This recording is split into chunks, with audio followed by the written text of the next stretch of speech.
پڑھ رہا تھا آزادی کی تحریک جب چھڑی تھی ہندوستان میں، آج ہم جو آزادی کی سانس لے رہے ہیں اس میں ایک دو نہیں 30,000 علماء کی قربانیاں شامل، علماء اہل سنت کی بات کر رہا ہوں۔ دلی سے لے کر کشمیر تک ہر جھاڑی پر ایک عالم دین کی لاش لٹکتی تھی، انہوں نے قربانیاں دی ہیں، آج سب بجھا دیا گیا۔ وہ آپ کو پتا ہے مدن پورہ سنی بڑی مسجد کو آپ نے دیکھا ہوگا، بھائی کلّہ بڑی مسجد ہے، تقریباً 150 سال پرانی مسجد۔ اسی طرح ایک حمیدیہ مسجد بھی آپ نے دیکھا ہوگا رائے میں، یہ مسجد اور مسافر خانہ کراپرڈ مارکیٹ کا سابو صدیق مسافر خان، بھائی کلّہ میں سابو صدیق پولی ٹیکنیکل ہاسپٹل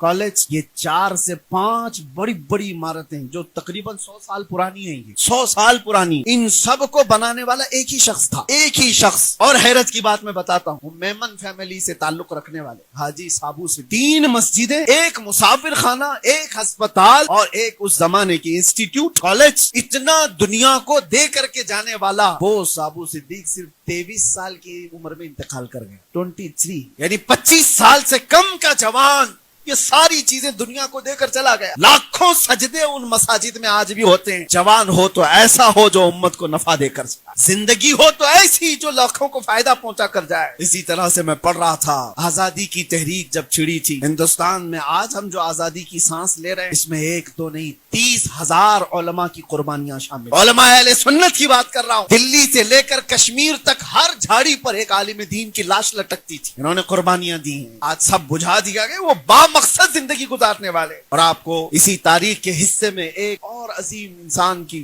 میں نے تاریخ پڑھی، ڈاکٹر مختار انصاری کا بھی نام سنا۔ اس زمانے میں یہ انگلینڈ سے پڑھ کر کے ڈاکٹریٹ کر کے آئے ہوئے ایک ڈاکٹر، مسلمان خاندان سے تعلق رکھنے والے ڈاکٹر تھے، ترکی میں